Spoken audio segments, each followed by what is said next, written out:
So once you have your ruffles in place, you're going to sew across the entire waistband. Remember, the waistband is the widest part that we have not cut away on at all.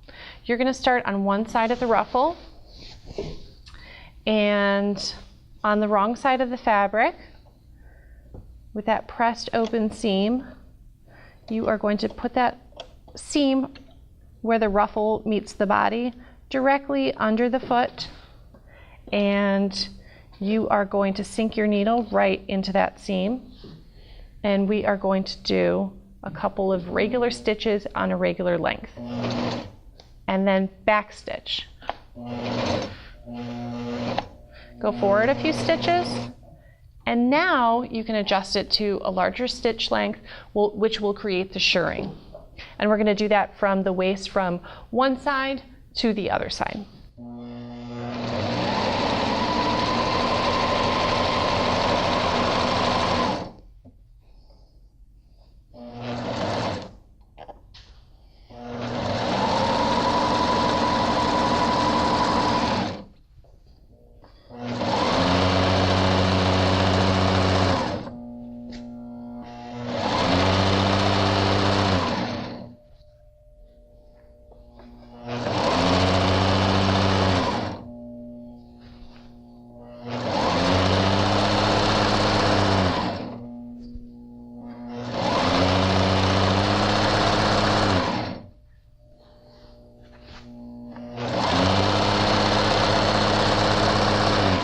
I know it's a long stitch, keep on going. If you do happen to run out of bobbin thread or top thread or anything like that, or something breaks, you do have to unfortunately start over again. It's really hard to get the ruching going in several different spots if you're using several different areas to ruche. You want to keep one long steady string going.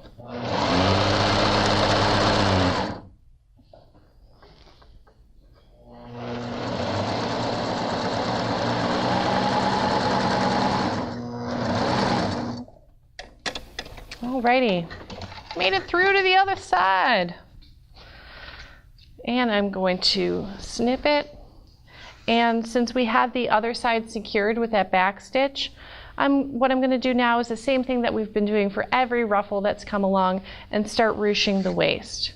You're basically going to ruche this to the exact length that your own waist is, okay? Because this skirt kisses directly in the center, so it'll be your exact waist measurement. If you want to make it 1 inch larger, that would be okay, because that will actually leave you a little bit of room for lunch, as I like to say, so it doesn't fit you skin tight.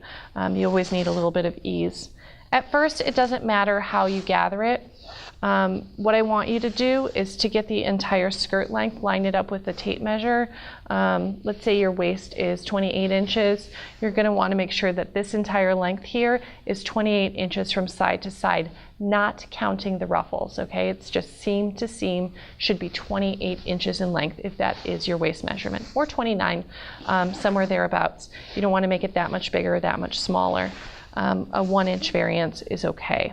Okay, so you're going to continue ruching along until you get to your exact waist measurement size. So if your waist is 28 inches, you're going to use the measuring tape and measure from seam. So that's this seam right here. You do not count the 3 inches of ruffle. And you line up the tape, and you would do this flat on a table, but I'm doing this now to show you. Going directly across. And don't worry if it isn't gathered evenly in all places. Right now you're just trying to get the length. You can fix it later. And you're going to go all the way to the other side where it meets your length right at the seam. Again, not counting the ruffle on the other side. If it matches your measurements, great. If you need to take it out or gather it a little bit more, please do so. When you figure that part, go to the part where you started ruching and you have that one long thread hanging off.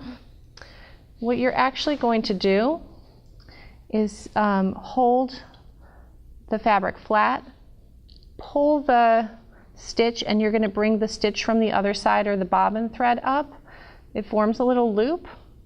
You're going to bring it up And right now you're going to have one really long piece, and you can cut that so you don't have all this excess thread, and you're going to make a little knot.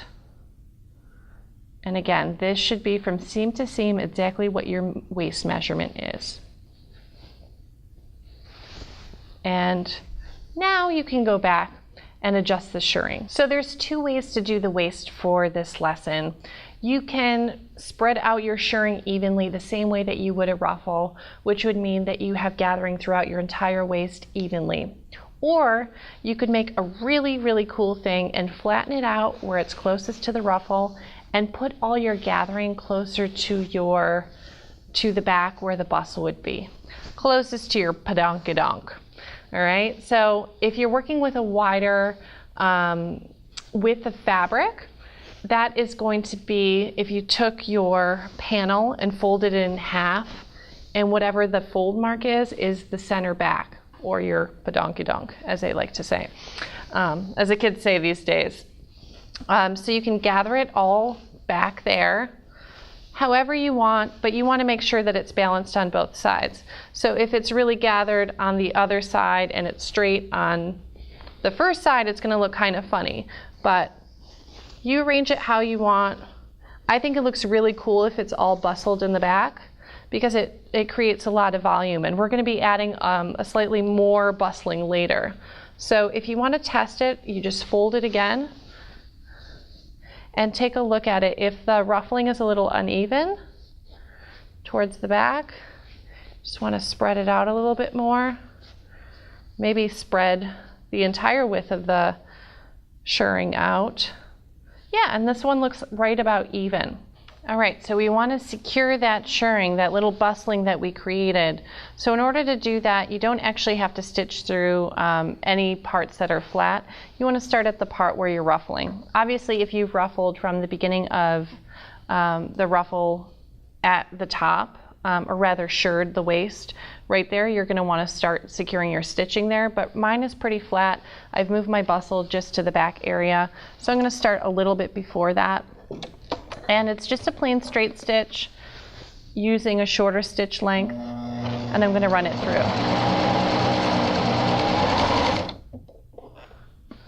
Don't forget to adjust your tension a little bit looser so you can make it through all the layers of the gathers here. And you're sewing along that same stitch line at 1/2 inch.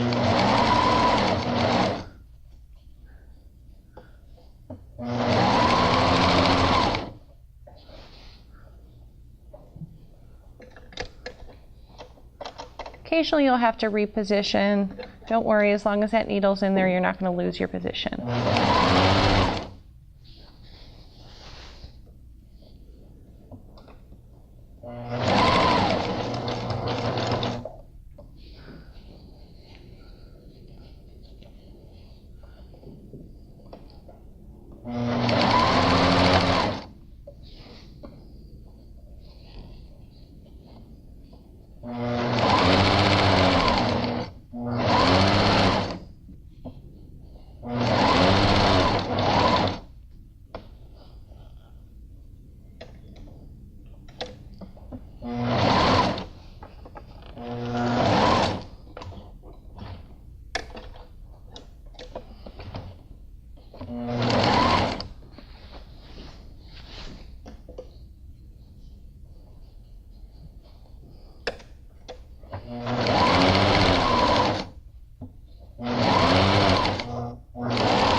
All right, so excellent. Once that is secured, you are ready to move on to attach your waist ribbon.